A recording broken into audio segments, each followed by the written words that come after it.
Aqui. Começou a gravar.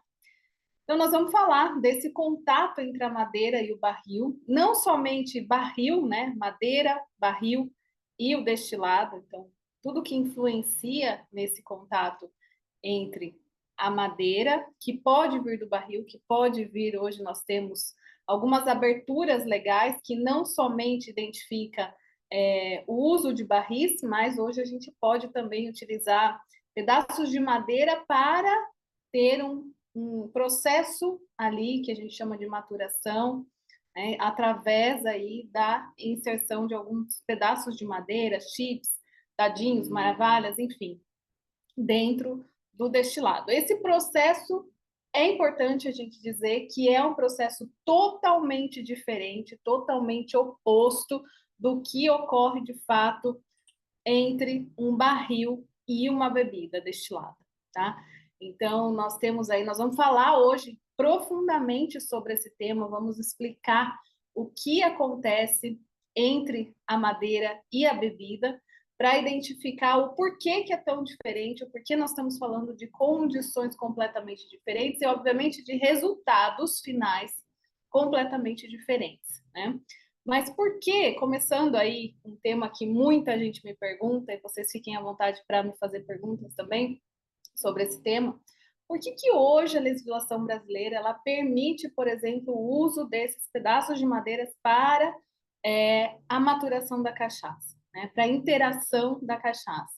Então, teve ali, uns 2 anos atrás, a gente teve algumas mudanças legais, onde o setor produtivo se reuniu principalmente para atribuir melhorias à legislação. E hoje a gente sabe que existem algumas pessoas que acreditam que esse processo é muito benéfico para o setor, porque em alguns países se faz com vinho, com rum, pouco se faz com destilados, mas mais com vinho, bebidas fermentadas, cerveja é permitido também, né?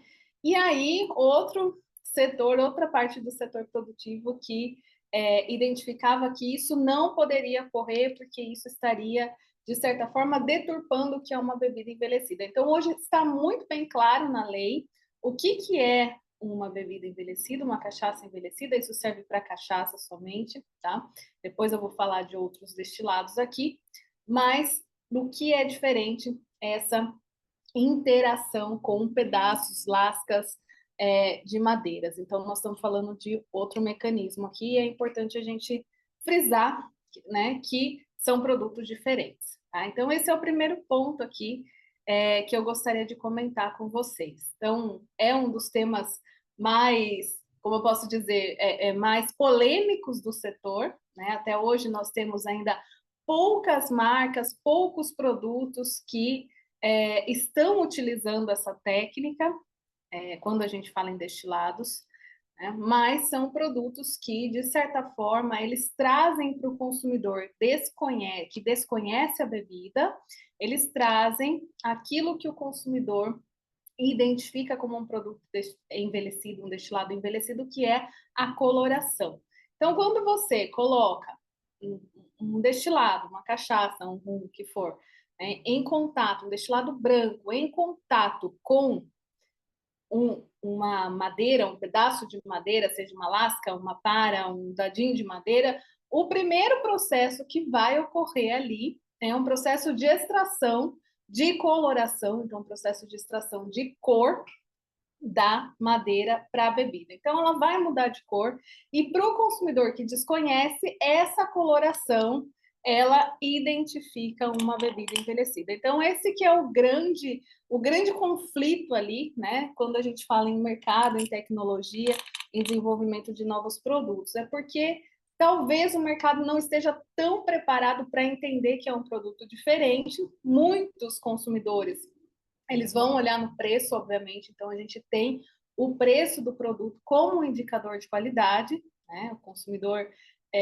muitas vezes que desconhece as características do produto, ele vai olhar no preço e ele vai ver se aquele preço é referente, né, às condições de qualidade do produto e, obviamente, vai comparar produtos numa prateleira.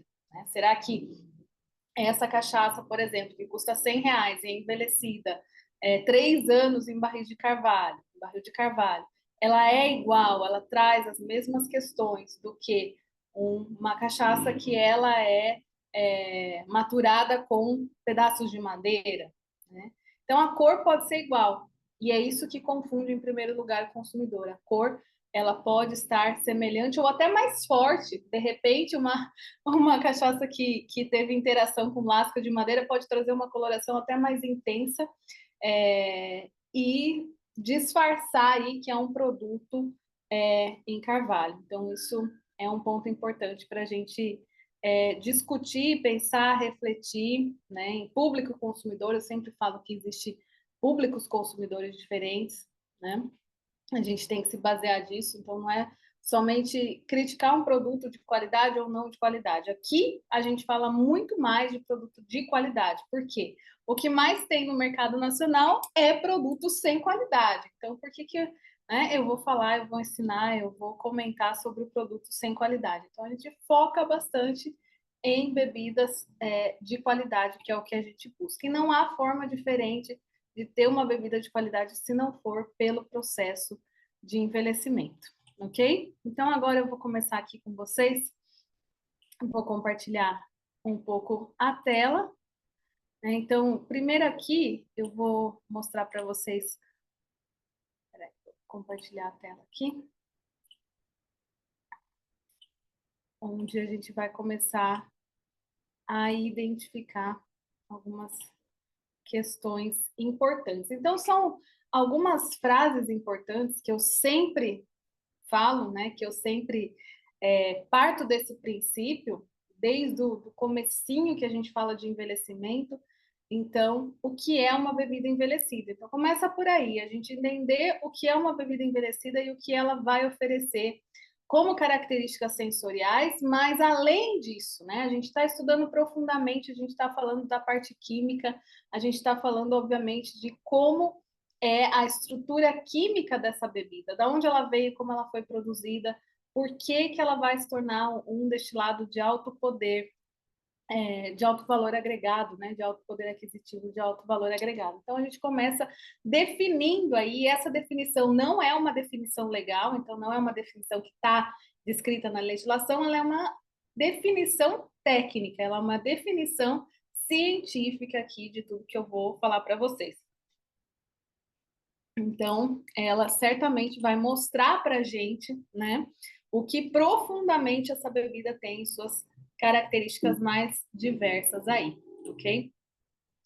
Esse slide aqui, né, eu falo bastante com relação ao que a gente faz aqui na InovaBev e por que essa parte estrutural de definição, de desenvolvimento de produtos, ela acaba sendo tão importante. Parece que isso daqui é uma merchandising, mas não é, tá? Onde mais os produtores erram, onde mais as indústrias erram, é na identificação das características estruturais de uma adega de envelhecimento, que é esse projeto industrial de dimensionamento de adega de envelhecimento. Por quê? Porque, gente, o barril ele tem uma vida útil, ele tem um momento em que ele passa, né, de um momento para outro, ou seja, ele vai dando características diferentes ao longo do tempo. Então, na primeira vez que ele é usado, você tem um destilado de característica diferente da segunda, na segunda diferente da terceira, e assim vai. Então, nós temos que estruturar tudo isso, e essa estruturação de uma adega de envelhecimento, ela pode ser também, e deve ser também vinculada aos produtos que aquela indústria tem, né? Que aquela indústria produz dentro da sua linha de processo de produção, tá? Então, isso é bem importante. Então, esse gerenciamento desses produtos e o controle, né, dessa adega. E aí a gente começa a contar o motivo e o histórico disso tudo, né? Por que é que nós temos o uso de barris de madeira sendo tão difundidos no mundo? E quando a gente fala em mundo, a gente fala na preocupação da finitude, né, desses barris, né, da finitude dessas reservas, que são reservas vegetais no mundo, tá? Então, uma árvore de carvalho francês, ela demora 200 anos para estar preparada para o corte, para a produção de barril. Uma árvore de carvalho americano, né, o canadense, ela demora aí 70 anos, é um pouco mais rápido, por estar em condições diferentes, né, a gente vai falar mais lá para frente, mas condições climáticas e geográficas diferentes, isso influencia bastante. Então, isso vai influenciar na quantidade da disponibilidade desses barris no mundo e, obviamente, no custo desses barris. Então, quando a gente vai comprar, por exemplo, um barril de carvalho francês, hoje deve estar por volta de R$ 7.000. Então, é um investimento alto quando a gente compara com o barril de carvalho americano, que deve estar por volta de R$ 2.500. Então, esses produtos, esses barris, eles não vão trazer produtos iguais, eles vão trazer produtos totalmente diferentes. Mas existem tantas técnicas, tantas estratégias para a gente trabalhar com esses barris, que o mais importante é a gente entender a ciência por trás disso e como é que nós vamos gerenciar de uma forma inteligente, porque é um investimento alto. Então, eu sempre falo, quem está construindo uma adega de barris para cerveja, para vinho, para cachaça, para uísque, tem que entender o gerenciamento desses barris, né? Então, o que mais acontece é me chamarem para uma visita técnica numa indústria que já foi lá e comprou todos os seus barris, e depois eu percebo que aquilo foi feito sem nenhuma estrutura, né, sem nenhuma estrutura de planejamento de contexto, de planejamento da linha de produtos que vão ser geradas aí. E aí, né, o que mais a gente vê são os famosos blends. Então, blend é mistura de tudo. Ó, eu tenho um barril, 2 barris de Jequitibá, 2 barris de Amburana, 3 barris de Carvalho, 5 de, sei lá, bálsamo. Aí eu misturo tudo, formo um blend e coloco isso no mercado como uma inovação. Isso não é uma inovação. Então, quem está fazendo isso está fazendo errado, né? Porque não pode repetir, não consegue repetir esse produto, está usando de maneira errada, não está usando de forma inteligente um recurso de alto poder agregado, ou seja, de alto valor agregado. Então, o barril ele é um recurso caro, ele é um recurso que a gente tem que realmente planejar esse uso e planejar a continuidade desse uso. Quais outros produtos ele pode fazer, além de um produto de maior valor agregado. Então, ele vai tendo que gerar aí, ao longo do tempo, outros produtos. E é isso que a gente tem que pensar, né? Então, falando desde a invenção desse barril, né, para que ele foi utilizado. Então, obviamente, ninguém sabia antigamente que o barril tinha tanto poder em premiumizar uma bebida. Ele era usado como um recipiente aí de transporte, né? E o cientista Pasteur, ele foi o primeiro a entender que transformava a bebida. Essa transformação que era até então, existem muitas histórias, mas essa transformação era até então uma transformação muito diferente devido às características do ambiente, da bebida, do tempo, do momento que ali ela estava. Tá? Então, entender a ciência do processo de envelhecimento é realmente a chave, né, o segredo do sucesso de criar produtos de alto valor agregado, de poder trabalhar com uma forma inteligente aí um recurso que é um dos recursos mais caros dentro de uma destilaria, tá? Dentro de uma fábrica de bebidas. É o recurso mais caro que você vai ter, com certeza. Então, aqui a gente fala o quê? Né? Quando a gente vai estudar isso, a gente tem 3 princípios, 3 momentos de estudo principais, que é, primeiro, definir o que é essa bebida envelhecida, entender o que ela é do ponto de vista químico do produto. Né? Depois, entender os fatores de influência desse processo, ou seja, como é esse processo técnico e o que eu vou mudar dentro desse processo que vai transformar as características do meu produto final. Então, isso é uma inteligência muito importante, né? Eu entender por que é que eu vou ter um produto de um perfil sensorial e por que é que eu não vou ter um produto de um outro perfil sensorial. Então, eu entendendo essas influências do processo, eu consigo prever o que eu vou ter ao longo do meu processo de envelhecimento, ou seja, prever o que eu vou ter durante os anos de envelhecimento, o tempo de envelhecimento, porque eu estou falando de um produto que fica parado, né? Então, o capital de giro aí, ele está estagnado durante 1, 2, 3 anos ou até mais. né? Então, é muito importante a gente entender quais são essas influências para tentar prever, e é possível prever, que tipo de produto ele vai me trazer no final desse processo de envelhecimento, no final do que eu defini ali durante esse processo de envelhecimento. E depois eu tenho, obviamente, um entendimento dos tipos de madeiras diferentes. Quando eu falo tipos, eu falo de espécies de madeiras diferentes. Então, isso está muito na moda, todo mundo fala, né? Ah, madeiras brasileiras. Isso é um grande erro. Em primeiro lugar, é um grande erro a gente falar de madeiras brasileiras, porque as madeiras brasileiras não são exclusivas do Brasil, elas estão presentes em toda a linha do trópico, ou seja, se eu for para a Índia, se eu for para a China, muito provavelmente eu vou encontrar as mesmas espécies. Se eu for para a Colômbia, para outros países da América do Sul que estão na mesma linha da floresta amazônica, por exemplo, eu também vou encontrar as mesmas espécies, né? É como a castanha do Brasil, a castanheira. O pessoal acha que a castanha é só do Brasil? Não. Tem vários países da América do Sul, porque a floresta amazônica ela vai até muitos outros países ali da América do Sul. Então, esse termo madeiras brasileiras é um termo apossado por nós, mas é um termo que não existe, né? O mais ideal seria falar madeiras tropicais, porque elas estão ali, né? São espécies de madeira que vão muito bem nos trópicos, que estão ali, né? Na parte da área tropical do planeta. E carvalhos, né? Carvalhos, elas sempre vão estar no hemisfério norte do planeta. Então, não tem carvalho na América do Sul, né? Não tem carvalho na parte, né? Sempre no hemisfério norte, não tem no hemisfério sul em nenhum país. Ah, mas existe carvalho brasileiro? Não. O que existe é uma madeira que é chamada erroneamente de carvalho, mas existem 250 espécies de carvalho. Muitas dessas espécies são arbustas. O que quer dizer isso? Que não dá para fazer um barril de um arbusto, você precisa de uma árvore grande, né? E esses carvalhos, eles estão sempre em clima temperado, no hemisfério norte. Então, por isso é que eu tenho carvalho em toda a Europa, eu tenho carvalho na América do Norte, Estados Unidos e Canadá, tá?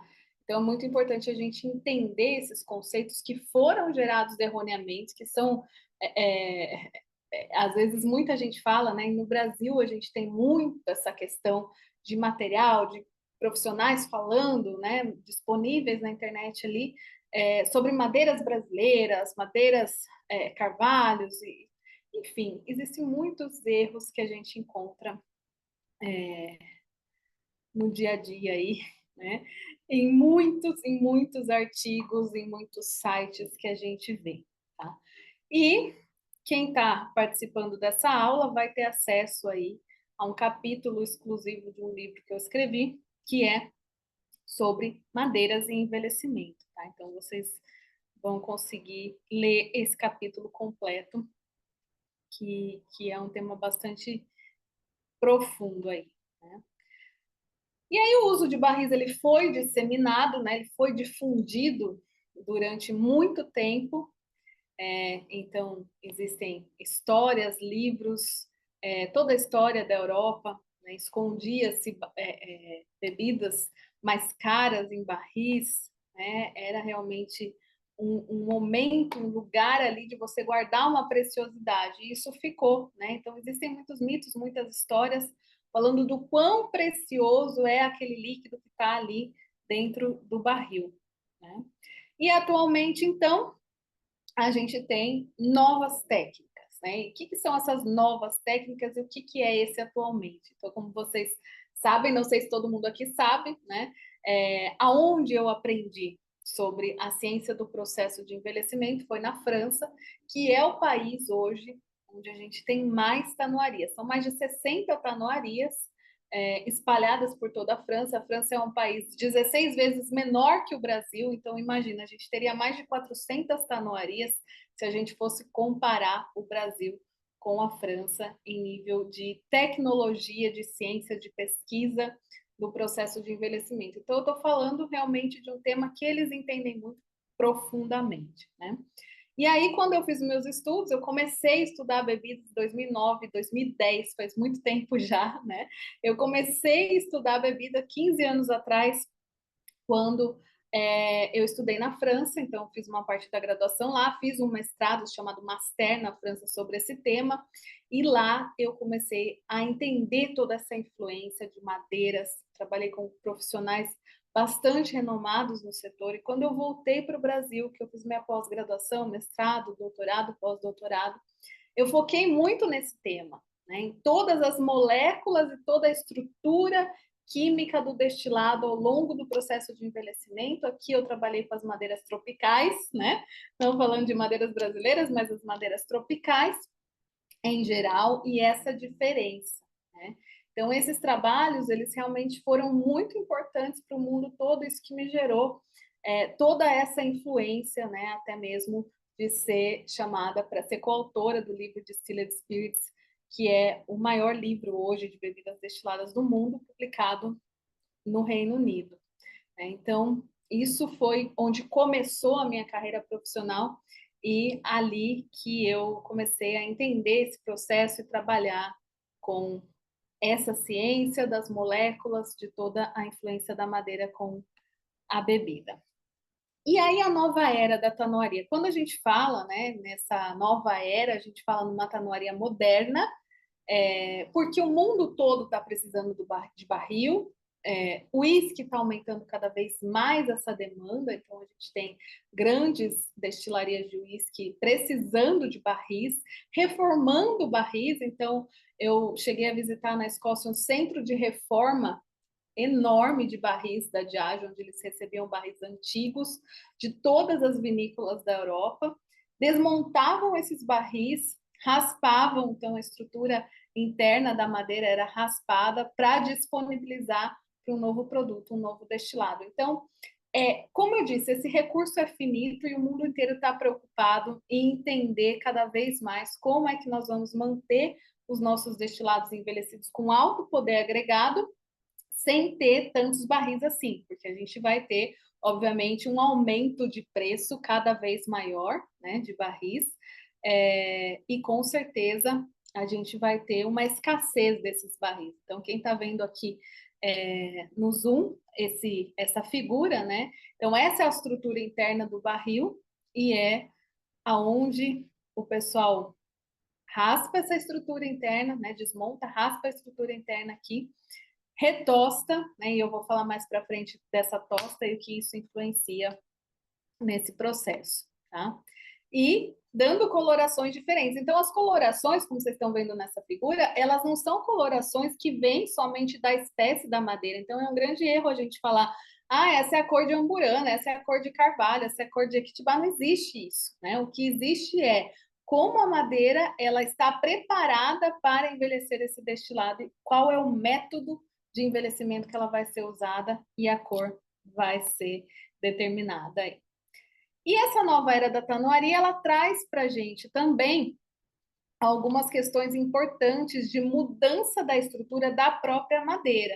Então, nós temos a mudança eu não tenho aqui a foto, mas eu tenho a mudança da madeira em pátio aberto, que ela fica maturando, antes mesmo de produzir o barril, ela fica maturando em pátio aberto, né? E essa maturação da madeira faz com que alguns micro-organismos eles modifiquem a estrutura da madeira, isso ocorre principalmente com carvalho europeu, com carvalho francês. Nos Estados Unidos a gente já não tem esse tempo de preparo da madeira, então esse é um dos fatores que também aumenta 4, 5 vezes o valor de um barril de carvalho francês frente a um carvalho americano, né?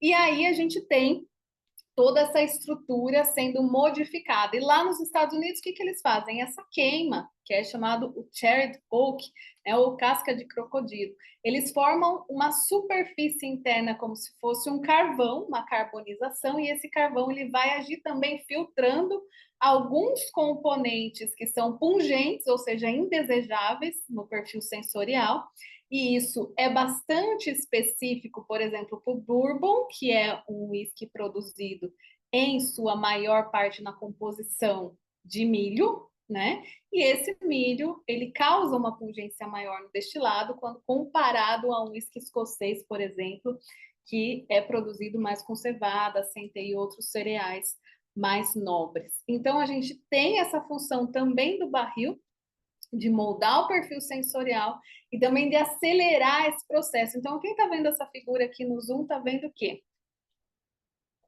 Essa figura fui eu que pedi para um desenhista fazer, está na minha tese, ela é meio estranha, mas o que quer dizer isso?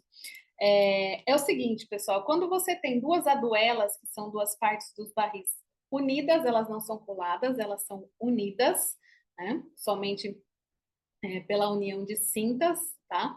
Aquelas cintas de metais. Você tem ali onde ocorre o processo de interação entre o destilado, aqui embaixo, né, num barril completo, num barril cheio, entre o destilado e o ar de fora do barril. Então, o que quer dizer? Nesse meio tempo, ou seja, na metade da duela é onde ocorre o processo de envelhecimento. Né? É nesse local aqui. Por isso que o barril sempre deve ser mantido cheio, em primeiro lugar, senão você está perdendo potência de envelhecimento dele aí, tá?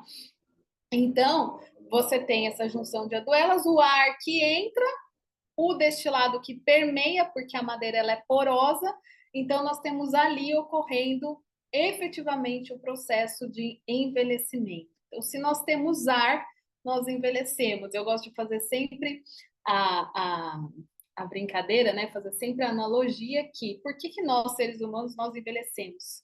Porque nós respiramos, porque o oxigênio oxida nossas células, né? Ele vai degradando as nossas células ao longo do tempo, e por isso que a gente envelhece. E a bebida é a mesma coisa, ela só vai envelhecer se ela tiver um oxigênio com o que a gente chama de muito importante, essa palavra aqui é uma permeabilidade seletiva, ou seja, não adianta você injetar oxigênio dentro da bebida, né? Como muitas pesquisas já fizeram, inclusive eu já fiz isso em pesquisa e sei que não funciona, né? Você injetar o oxigênio ali dentro não dá certo, é uma permeabilidade que só a madeira, a porosidade da madeira é capaz de fornecer ali, tá?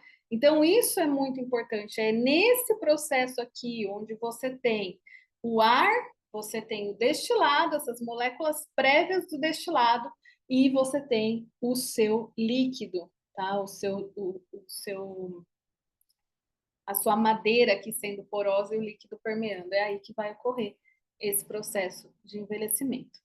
Então, os temas chaves aí que a gente deve entender. O que é uma bebida envelhecida? Qual que é esse processo de envelhecimento? E o que compreende a qualidade de uma bebida envelhecida? É a gente entender por que um destilado é mais caro que o outro. Né? Por que um uísque é mais caro que o outro? Muito provavelmente, a chance de ser por conta do processo de envelhecimento é mais de 90% ali. Tá? Então, esse é o caminho para a premiumização de produtos, para gerar produtos de maior valor agregado. E esse caminho também, pessoal, pensem bem, a gente está falando em tendências, quem participou da aula de tendências, a grande tendência do momento é a redução do consumo de álcool. Mas existe a outra contratendência, que é aumento do consumo de bebidas premium. Então, o que quer dizer isso? Quer dizer que as pessoas vão beber menos bebidas mais baratas e preferir beber bebidas mais caras, mas em menor quantidade.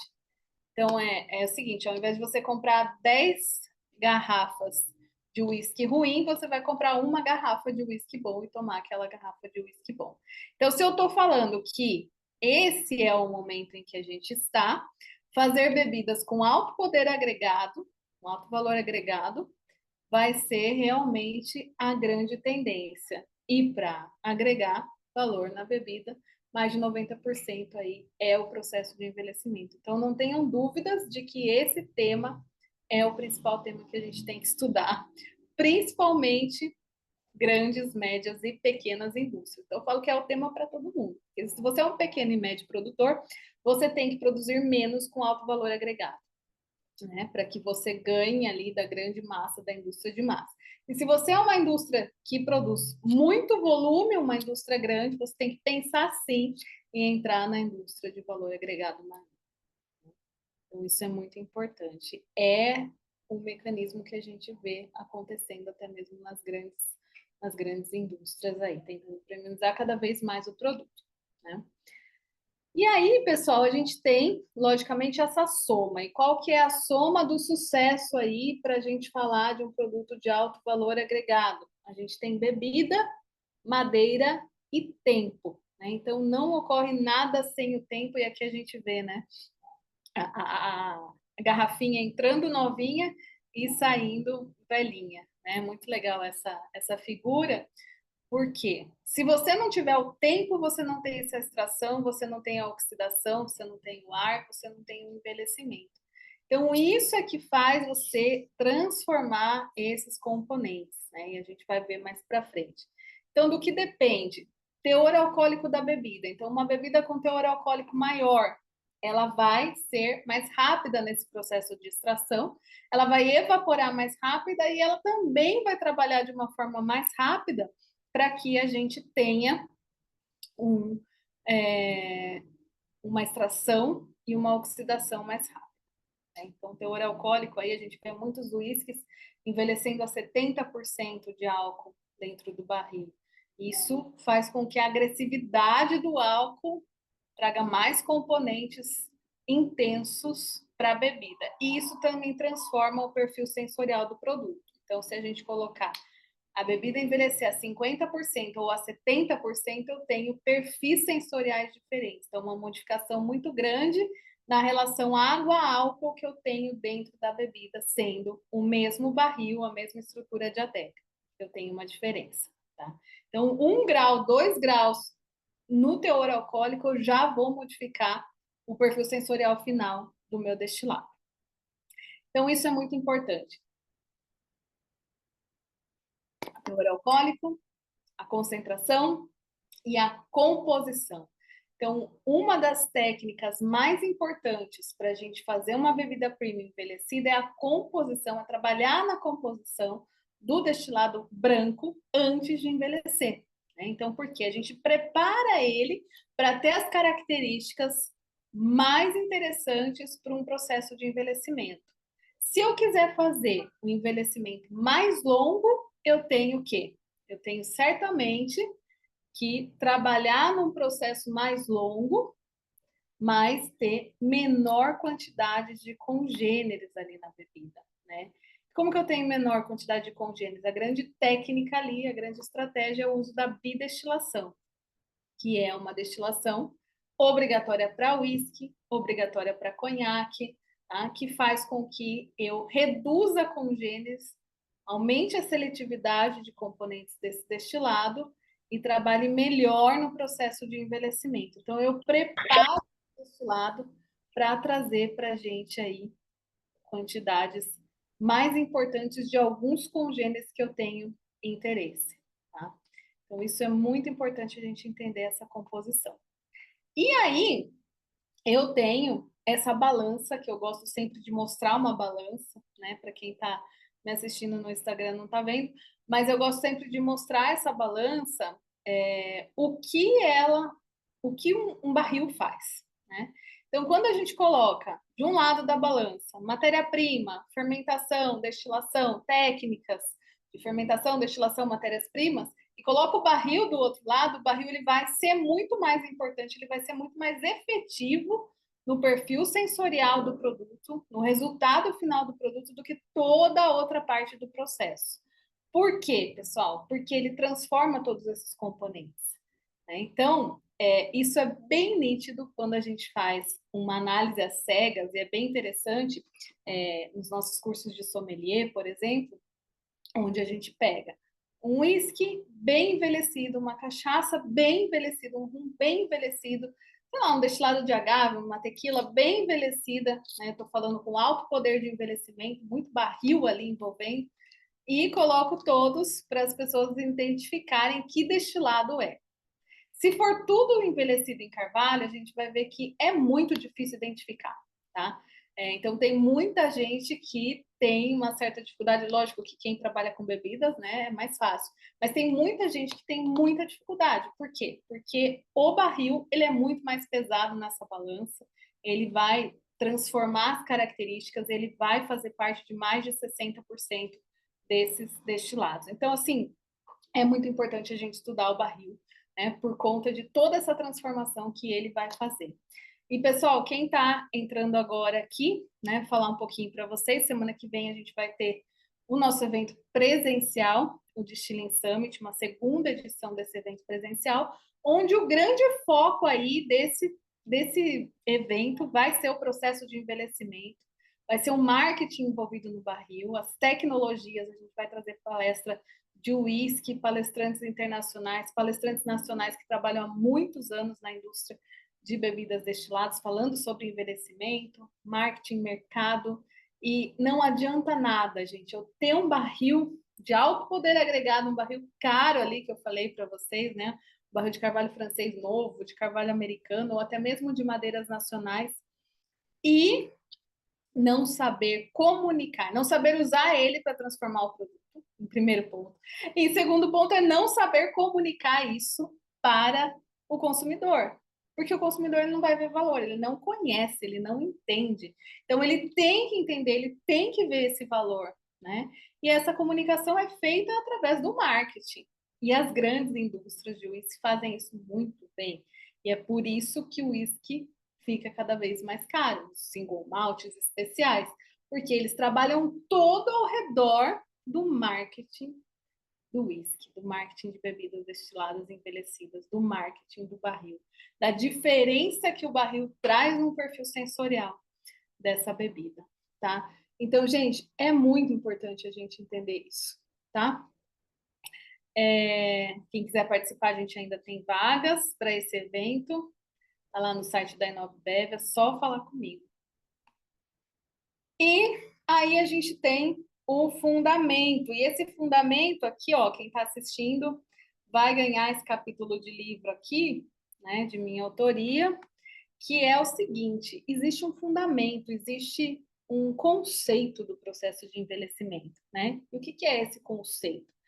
É a estocagem de um destilado em barris de madeira durante um período de tempo suficiente, olha aí o tempo, para que ocorram essas reações específicas, então são reações que a gente vai falar daqui a pouco, com o objetivo de estabilizar e modificar o perfil sensorial. Então vejam que eles buscam uma estabilização do líquido, uma estabilização química, molecular ali, e não se assustem, porque a gente não vai entrar numa química tão profunda assim, mas ele visa modificar esse perfil sensorial para trazer um valor agregado muito mais alto. Então, esse é o único capítulo de livro em livro nacional falando sobre destilados envelhecidos, né, sobre esse processo de envelhecimento. Ele é um livro de 2017, que é o Indústria de Bebidas, de Valdemar Venturini, e eu tenho esse capítulo aqui chamado Destilados Envelhecidos, escrito nele. Esse livro é em português e tem muitos temas legais, então quem quiser adquirir, for da indústria de bebidas, faz todo sentido, tá, pessoal? Não somente pelo processo, pelo meu capítulo de envelhecimento, não, mas tem muita coisa interessante lá de outros autores também. Tem uma pergunta aqui, vamos ver. Oi, Aline. Na figura anterior, o envelhecimento corresponde a 60% da qualidade da bebida? Exatamente. 60% da qualidade da bebida. O que quer dizer isso? Né? Então, eu falei dessa estrutura molecular de todas as moléculas, parte química. Então, vamos pegar um destilado. Quando eu trabalhava em laboratório, eu trabalhava num equipamento que chama cromatógrafo. É um equipamento que ele separa e identifica as moléculas de uma solução, né? De uma bebida, por exemplo. Então, eu colocava lá a bebida, e isso não é só nas minhas pesquisas, isso é internacionalmente em todos os artigos científicos que estudam as bebidas destiladas. Nós temos mais de 400 componentes em uma bebida destilada, tá? Quando a gente envelhece, a gente passa aí para 800 componentes diferentes, ou seja, 800 moléculas diferentes dentro daquele líquido destilado. É muita coisa. Dependendo da quantidade de cada uma dessas moléculas, nós vamos ter uma influência sensorial diferente nesse produto. Então, mais de 60%, quando a gente pega um destilado envelhecido, mais de 60% dessas moléculas, elas fazem parte do grupo de moléculas que vieram do processo de envelhecimento, que foram transformadas através da madeira, através da oxidação, né? Através do tempo de contato entre a madeira e a bebida. São moléculas que não estavam lá num líquido branco antes de envelhecer. A gente fala líquido branco, né? Uma bebida pura, uma bebida sem envelhecer, tá? Então, isso faz bastante influência aí. E quais são essas reações, né? Aí eu falei de 400 moléculas no destilado sem envelhecer, 800 moléculas no destilado envelhecido, e agora eu vou falar de 300 reações químicas. E esse número é um número que a ciência ainda tem dúvida, porque podem ser muito mais reações químicas que ocorrem durante o processo de envelhecimento. Reações químicas possíveis. E essas 300 reações, elas são divididas em 4 grupos diferentes. E quais são esses grupos? Primeiro grupo é o grupo do barril, trabalhando aí na extração de componentes da madeira. Então, vejam bem, se eu pegar uma cachaça branca, colocar um pedacinho de madeira lá dentro, daqui 15 minutos, no máximo 15 minutos, eu vou ter um líquido amarelinho, tá? Ele já não é mais um líquido transparente, já tive aí componentes da madeira que passou para a bebida. Isso 100% de certeza que vai ocorrer. Então, esse processo ele vai ocorrendo continuamente ao longo do tempo. E esse grupo de reações, e são grupos de reações mais fáceis de acontecer, são aquelas que simplesmente extraem esses componentes da madeira para a bebida. Então, é o grupo de reações que eu também vou encontrar lá na minha interação com lascas de madeira, com pedaços de madeira, é o mesmo que eu vou encontrar. Só que eu só vou encontrar esse aqui, tá? Lá, no caso. Então, o primeiro grupo de componentes que saem naturalmente da madeira e vão para a bebida. Aí eu já tenho na bebida alguns componentes ali que vão começar a reagir. Eles vão começar a reagir entre si, e aí eu tenho o segundo grupo, que é aquele grupo que vai sendo transformado com o oxigênio. Ou seja, o ar vai entrar dentro do barril pela porosidade da madeira, não é que o barril fica aberto, não. A madeira é porosa, o barril respira, né? O barril é uma embalagem ativa, ele faz a diferença ali, ele respira. Então, esse oxigênio ele vai entrar e vai o quê? Oxidar, ele vai quebrar. Oxidar é quebrar componentes. Moléculas maiores em moléculas menores. Transformar moléculas através da sua ação. E aí, eu tenho uma outra transformação, que é uma transformação muito significativa no processo de envelhecimento. Só que a extração, ela continua ocorrendo. Ela é contínua, né? E aí eu tenho o quê? Um terceiro grupo muito importante, que é a salada mista de tudo isso. Ou seja, o que extraiu, o que transformou, se reagindo entre si.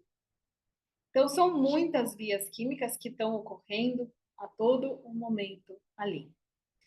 E também o quarto grupo de reações que estão ocorrendo não é uma reação específica, mas simplesmente é a eliminação de componentes voláteis, ou seja, o que vai sendo liberado para o ar. Então, moléculas grandes, que são chamadas taninos, polifenóis, moléculas bem grandes que vêm da madeira, elas são quebradas com a ação do oxigênio em moléculas menores. E elas continuam sendo quebradas ao longo do tempo. Moléculas menores são o quê? São leves e são moléculas de aroma. Então, elas se perdem. Muitas vão para o ambiente, o que a gente chama de angel share, que é um termo muito consagrado em todas as adegas do mundo. Angel share é a parte dos anjos, é aquilo que, de repente, você abre o barril, mas ele estava cheio, está na metade, depois de 3 anos, 4 anos, 5 anos, o que aconteceu? Os anjos beberam, né? Não, evaporou. Por quê? Porque houveram reações químicas ali dentro que diminuíram os componentes que se tornaram tão leves que evaporaram. E aquele cheirinho gostoso que a gente sente quando a gente entra numa adega de envelhecimento, seja de qualquer bebida, a gente sente aquele cheirinho de madeira misturado com bebida. Esse cheirinho são componentes voláteis aí que estão sendo dispersos para o ambiente. Pessoal, quem quiser fazer perguntas, pode fazer, tá? Quem estiver no Instagram também quiser fazer perguntas, pode fazer. Gustavo, entra aí no... O Gustavo tá aqui. Entra no... Ah, não, o Gustavo já saiu aqui. No Zoom. Bom, gente, então é praticamente esse processo que é o que vai definir aqui a qualidade das bebidas destiladas. Mas nós temos, não para por aí, nós temos 10 fatores que nós vamos falar daqui para frente, que são os fatores que influenciam a qualidade da bebida, tá? Então, quais são esses 10 fatores? E eu posso ficar 5 horas falando com vocês sobre esses 10 fatores, mas eu vou resumir tudo em meia hora aqui, né? Mas parte daí todo o planejamento que eu vou fazer para a minha bebida. Então, vamos supor, quando algum cliente vem e fala para mim assim, Aline, eu quero criar um produto novo, ou uma linha de produtos, ou quem está criando uma destilaria do zero, por exemplo, que acontece muito, né? Das maiores atuações minhas aqui na InoviBev não é só quem já tem empresa, mas quem está montando agora. Então, quem está montando tem todo esse conhecimento, né? Vai ter todo esse conhecimento, vai ser muito mais fácil acertar nesse investimento que vai fazer. E o que, que eu falo? Primeiro lugar, né? Antes de saber quanto que a pessoa vai investir, o que, que ela quer fazer, vamos pensar nos produtos que vão sair daí. Ah, eu quero fazer cachaça, eu quero fazer uísque, por exemplo, né? Tem muito agora, pessoal. A gente está começando com uma onda de single malt no mundo, não somente no Brasil, né? Existem vários novos entrantes no mercado para os próximos anos. E eu falo sempre o seguinte: vamos pensar na sua adega, porque aí é onde você vai ter o maior investimento, porque aí é onde você vai acertar ou vai errar com relação aos seus barris, né? Com relação ao seu investimento, aos seus produtos. Então, primeira coisa, número 1, são 10 fatores, tá? Eu vou começar do número 1. Composição anterior da bebida. Então, lembrem, se eu fizer uma cachaça ruim, se eu fizer um uísque porcaria, e colocar no barril para envelhecer, vai ficar bom? Não vai ficar bom, não vai fazer milagre. Então, quando eu comecei a dar aula de cachaça, né, quando eu comecei a fazer cursos de cachaça, eu era uma menina de 26 anos que entrava numa sala que só tinham produtores, né, senhores mais velhos, bem mais velhos que eu ali, né, e estavam ouvindo eu falar sobre envelhecimento de bebidas, tá? Então, eles falavam o seguinte, eles tinham sempre o mesmo conceito. Eu demorei anos para mudar isso, né? Entrava a turma, saía a turma, e era o mesmo conceito inicial. Ah, se a cachaça tá ruim, põe no barril que melhora. A cachaça tá ácida, põe no barril que melhora. Isso é um grande erro. Você vai pôr no barril, você vai estragar o barril, vai piorar a bebida. Com certeza você vai piorar. O que acontece que parece que você melhora é que você vai ter uma mascaragem. Esse termo não existe em português, mas eu adaptei. Você vai mascarar as condições sensoriais de uma bebida ruim com uma madeira que também não vai ficar bom. Então vai ficar mais com gosto de madeira do que gosto da bebida ácida. Enfim, vai ficar aquilo lá que os produtores de cachaça faziam há 10 anos atrás, né? Então eu tenho aí o quê? Eu tenho uma composição anterior da bebida ruim, eu vou colocar num barril de alto valor agregado, um barril caro, um barril novo, ou seja usado, mas eu vou ter o quê, gente? Eu vou ter um produto muito ruim. Então, eu não vou melhorar um produto se eu não tiver uma composição boa. Então, a sua melhor cachaça, o seu melhor uísque, o seu melhor rum, você vai pôr no seu melhor barril. Não tem como você pegar uma cachaça boa e colocar no barril ruim, e nem pegar uma cachaça ruim e colocar no barril bom. Não tem acordo ali, não tem condição. Você vai estragar tudo, né? Então, a composição anterior da bebida. E aí, isso daí vem tudo que eu ensino antes desse processo, né? Então, essa edição do nosso Distilling Summit, ela vai trabalhar bastante com o processo de premiumização, com o processo de envelhecimento, de blendagem, de marketing do produto de alto valor agregado. Mas antes disso, lá na edição anterior, nos cursos que a gente tem aqui, de fermentação, de destilação, isso tem que ser feito prevendo que você vai gerar um produto de alto valor agregado. Então, você vai trabalhar com uma levedura de qualidade, você vai tratar o seu mosto, né? Você vai fazer uma boa fermentação, uma fermentação sem contaminação, você vai fazer uma destilação retirando bastante fração de cabeça de calda ou fazendo uma bidestilação, que é o mais adequado, e aí você vai ter um líquido pronto para o consumo de um barril, né? Pronto para o consumo, você pode beber ali que vai ser delicioso, mas não necessariamente vai ser um produto bom para você vender dessa forma. Você vai envelhecer, então ele vai entrar no segundo processo. Então é uma técnica diferente. Então não tem como você querer, olha, eu vou comprar um barril, eu vou investir na adega, vou importar barris, né, carvalho francês, carvalho americano, tal. Se você não sabe a sua fermentação de acordo, se você não sabe fazer uma destilação, se o seu alambique está todo sujo, com cobre, excesso de cobre, não funciona.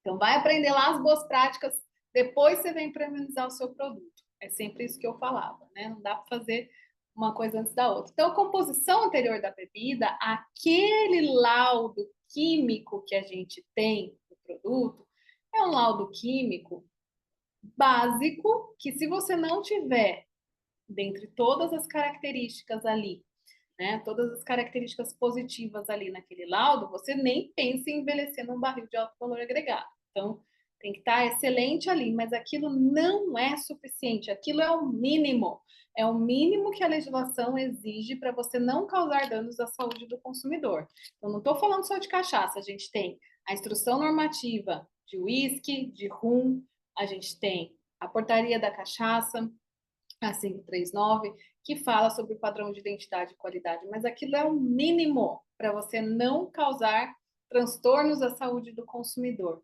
Só que, além disso, nós temos que ter o sensorial, e é isso que é muito importante. Então, vem muitos produtores que enviam as amostras para mim, que a cachaça, ou o gin, ou o rum, ou o que for, está tudo dentro da legislação, mas quando você vai fazer a prova sensorial, a gente percebe que não está tão bom, que tem algum defeito sensorial ali. Então, a prova da parte química, ela não é suficiente. A gente tem que trabalhar com mais questões e principalmente uma avaliação sensorial do produto. E aí a gente entra já na necessidade de entendimento do que é uma bebida de qualidade sensorial.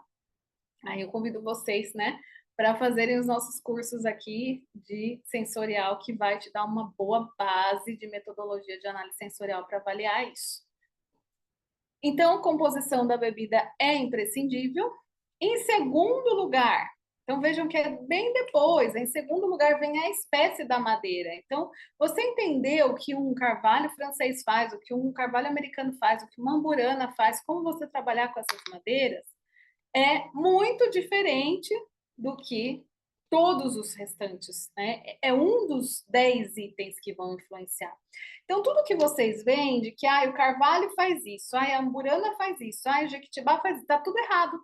Tá tudo errado. Por quê? Porque existem 8 fatores abaixo, 8 fatores além disso, que vão transformar esse destilado. Então, o perfil sensorial não é aquilo que é e não tem mudança. Tem nada a ver, né? E as pessoas acham que mudando a espécie da madeira eu já sei qual que é a característica sensorial que ela vai dar. Tá tudo errado, não tem nada a ver com isso. Né? Pegue um barril, por exemplo, de amburana e bálsamo, que são madeiras extremamente ativas, difíceis de se trabalhar. Se eu pegar um barril novo, em um mês, qualquer bebida que eu ponha lá dentro fica intragável. Se eu pegar um barril mais antigo, em um ano eu posso ter uma bebida excelente. Então vejam, né? Não é só a espécie da madeira que vai fazer, muito menos, né? A espécie da madeira.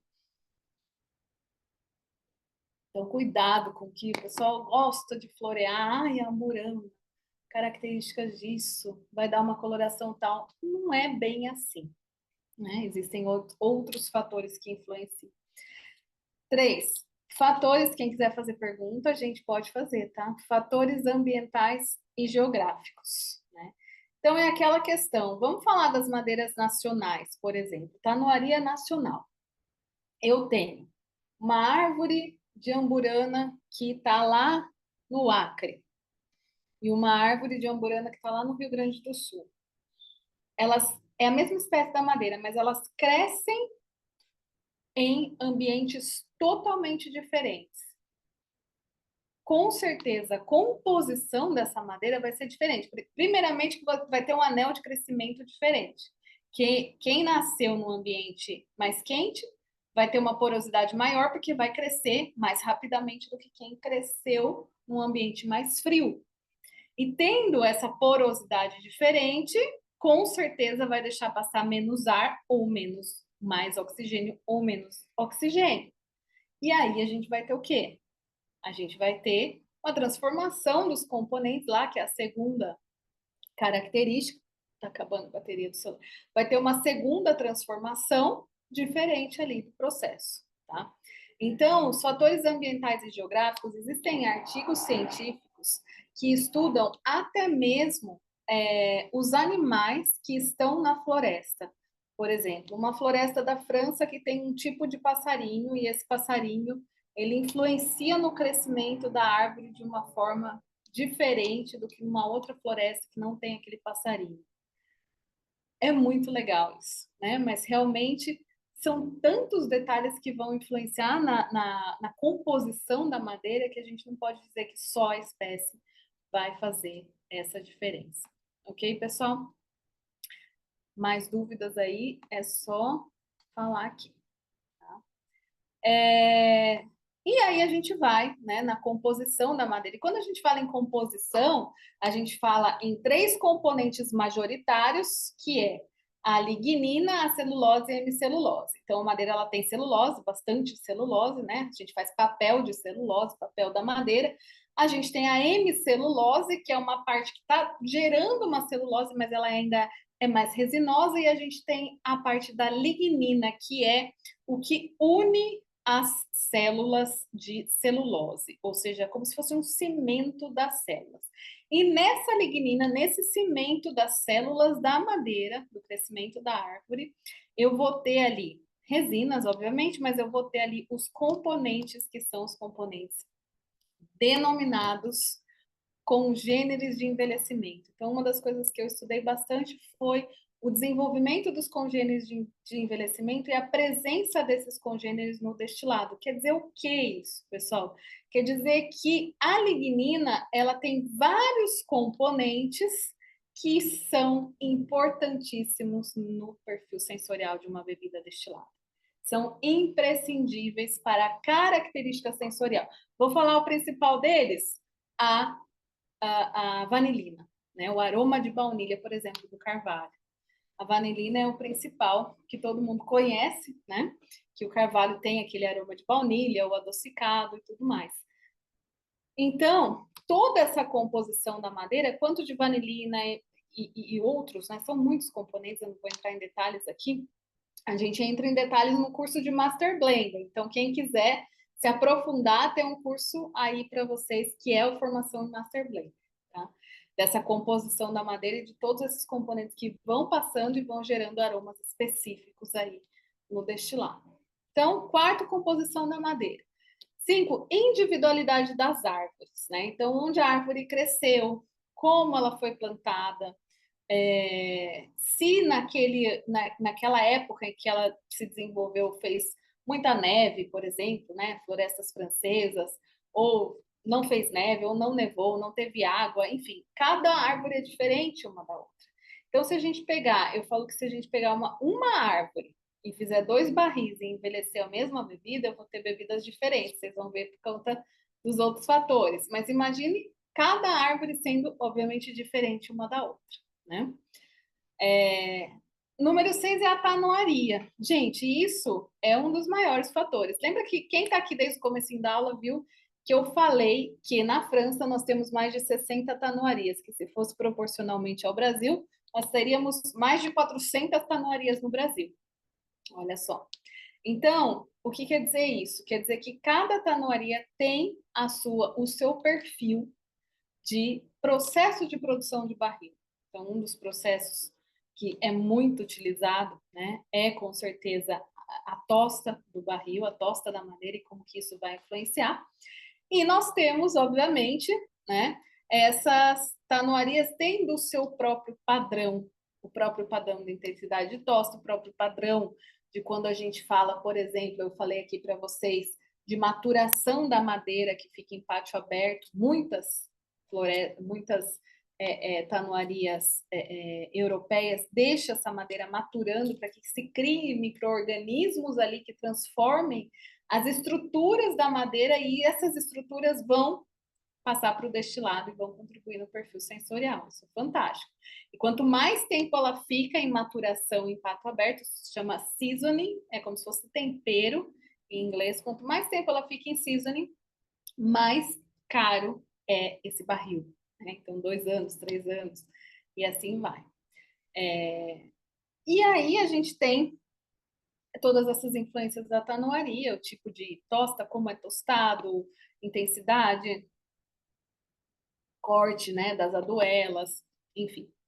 E aí a gente tem o 7º tamanho do barril. Isso é muito interessante porque todo mundo que teve um barrilzinho pequeno e colocou um líquido destilado lá dentro já viu que ou aquele líquido sumiu depois de um tempo, que se evaporou totalmente, ou ele ficou intragável se fosse um barril novo, porque essa madeira foi realmente muito ativa e deixou essa bebida muito amarga, muito forte, né? Então, na nossa legislação, nós temos um limite para se chamar envelhecimento, que é até 700 litros. Acima disso, a gente chama de armazenamento, e isso é uma convenção internacional, tá? Isso aqui é uma cópia de legislações europeias, por conta da superfície de contato entre madeira e bebida. E aí, gente, além disso, né, nós temos a aceleração desse processo de extração, que é o primeiro grupo de reações que a gente viu lá entre a madeira e a bebida, a extração de componentes da madeira. Então, acelera-se muito mais quanto menor for esse barril. E também, obviamente, volatiliza-se muito mais. Você tem uma perda muito maior quanto menor for esse barril, né? Então, barris maiores, eles têm perdas menores também. Né? E a aceleração dessas reações é bem mais lenta. Aí, número 8. Alguma dúvida aqui, pessoal? Alguém tem alguma dúvida ou algum comentário? Número 8, a gente está falando aqui de condições de temperatura e umidade do barril. Essa é muito importante, muito importante. É uma das coisas que eu mais conserto em destilaria. Deu erro. Ou evaporou demais, ou está perdendo muito no barril, né? Que aí você vê que evaporou demais. Ou você tem uma temperatura muito alta dentro da adega de envelhecimento, ou você tem uma umidade muito baixa. Então, isso tudo vai transformar ali o seu processo e vai, com certeza, acelerar perdas também. Então, é muito importante a gente monitorar temperatura e umidade ao longo do ano. É um equipamento super simples, super barato, né? E a gente consegue monitorar ali ao longo do ano. Tá? 9, finalidade e grau de uso do barril. Então, hoje nós temos uma indústria de barris que está valorizando muito o barril de primeiro uso, ou seja, o barril que já foi usado uma vez. Tanto que as grandes destilarias de uísque, muitas delas compram o barril novo e doam esse barril para vinícolas utilizarem uma vez, para depois de um ano de envelhecimento de vinho, envelhecer o seu uísque. Então, esses barris são os barris mais caros, né? E são doados, é muito interessante. Por quê? Porque quando a gente envelhece uma bebida diferente, você fica com pelo menos 3% dessa bebida impregnada na estrutura da madeira, e isso contribui para um perfil sensorial do destilado seguinte. Tá? Então, isso são barris ex alguma coisa. Por isso que hoje no Brasil a gente tem muitas cachaças, por exemplo, que são envelhecidas em barris ex-bourbon, né? Ex-Scotch whisky, que envelheceram whisky, que envelheceram bourbon, outras bebidas, e passaram esse gostinho, né? Esse perfil sensorial aí, e realmente transformou o produto. Então, isso é bem interessante, é uma coisa que está sendo usado cada vez mais. E quando a gente fala em grau de uso, é quantas vezes esse barril foi utilizado, né? É como eu falei da amburana para vocês, um barril novo de amburana, ele vai ficar intragável em 15 dias, vai deixar uma bebida muito ruim, e um barril mais antigo, ele vai deixar uma bebida muito boa, né, em mais tempo aí, tá? E, por último, número 10, teor alcoólico, pessoal. Teor alcoólico do barril. da bebida. Isso é muito importante, eu conversei com vocês no comecinho dessa aula, quando eu falei que nós tínhamos na legislação brasileira o limite, por exemplo, para a cachaça de ser no máximo 48. Então, muitos produtores falam, eu vou colocar 48 no barril, só que se você perder álcool, você pode perder tanto álcool ao longo de 5 anos de envelhecimento, por exemplo, que você passa a descaracterizar o produto. Aí você tem um produto lá com 38%, né, de álcool, 37% de álcool, e não é mais uma bebida destilada, você não consegue caracterizar mais. O ideal, né, o que a ciência ensina? Que de 55% a 60% de álcool, eu tenho condições mais favoráveis aí para que eu tenha uma bebida envelhecida de melhor qualidade. Então, eu tenho ali uma proporção de álcool e água que vai fazer todas as reações químicas, as 300 reações químicas lá de uma forma melhor, né? E essa forma melhor vai ser importante aí, porque eu vou ter um destilado final de qualidade superior. Então, se eu quiser aproveitar o barril, se eu quiser fazer essa extração com uma agressividade maior, né? Eu uso, por exemplo, 70%, que é o que alguns whiskies usam, alguns bourbons usam. Então, 70% de álcool colocando no barril. E eu extraio componentes diferentes, componentes mais resinosos, mais amargos, também mais açúcar, né, da madeira diferente. Então, esses 10 fatores, pessoal, eles influenciam bastante. E outras questões também específicas que estão dentro de cada um desses fatores. Tá? Então, vamos pensar aí em entender profundamente eles. A gente tem o curso de Master Blender, tem o curso Madeiras Expert, que é um curso mais leve, mais introdutório, tem o Master Blender, que é um pouco mais profundo, que são cursos online. E na semana que vem, a gente vai ter o nosso Summit, que é um evento presencial aqui em Piracicaba. Ainda tem algumas vagas, né? Um evento que está bem interessante do ponto de vista de premiumização de produtos de qualidade. Vamos ter escoceses falando de uísque, vamos ter uma mexicana falando de tequila, a gente vai ter alguns profissionais muito fortes da cadeia produtiva de destilados no Brasil falando com a gente sobre diversos temas diferentes. Então, vai ser quinta e sexta da semana que vem. Vamos ter visita técnica de imersão aí. Vai ser bem interessante, viu? Quem quiser, só falar comigo, que a gente tem algumas vagas, a gente parcela em boletos aí, em vários boletos. Fiquem tranquilos que todo mundo consegue vir.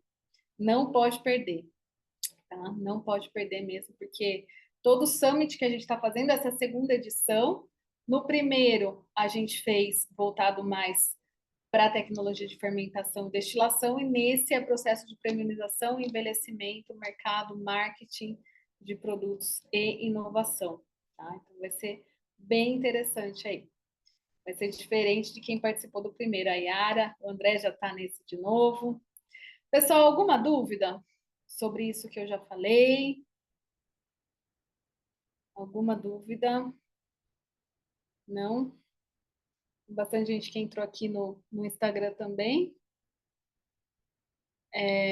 Para quem está aqui no Zoom, quem está no nosso curso Madeiras Expert, isso é um tema do curso, tá? Então, essa palestra vai ficar gravada e eu vou colocar, além disso, na plataforma, o capítulo do livro de envelhecimento, que é um capítulo bem interessante aí que eu escrevi no livro de Indústria de Bebidas. É o único capítulo de envelhecimento que a gente tem em livro técnico no Brasil, tá?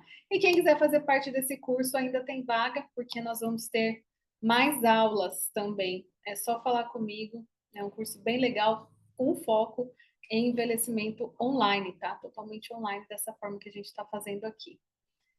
Então é isso, pessoal. Eu espero que vocês tenham gostado. Foi assim, leve, mas tentei abranger todos os temas com foco nesses fatores importantes aí do processo de envelhecimento e como funciona essa técnica. Então, gente, muito cuidado com ideias aí sem tanta profundidade, Se vocês forem investir em comprar barris, prestem bastante atenção, né? Façam um planejamento da adega.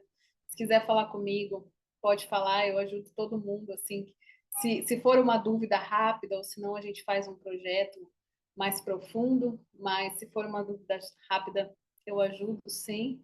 Eu estou à disposição aí de vocês. Tá bom, pessoal? Espero vê-los no Summit, hein? Ó, falta o Firmino, Vlad, Dida, a Yara também pode vir de novo, viu, Yara? Celso, Tereza e o Deco vai estar aí. Gente, é isso. Então, muito obrigada por estarem aqui hoje e até a próxima. Tchau, tchau.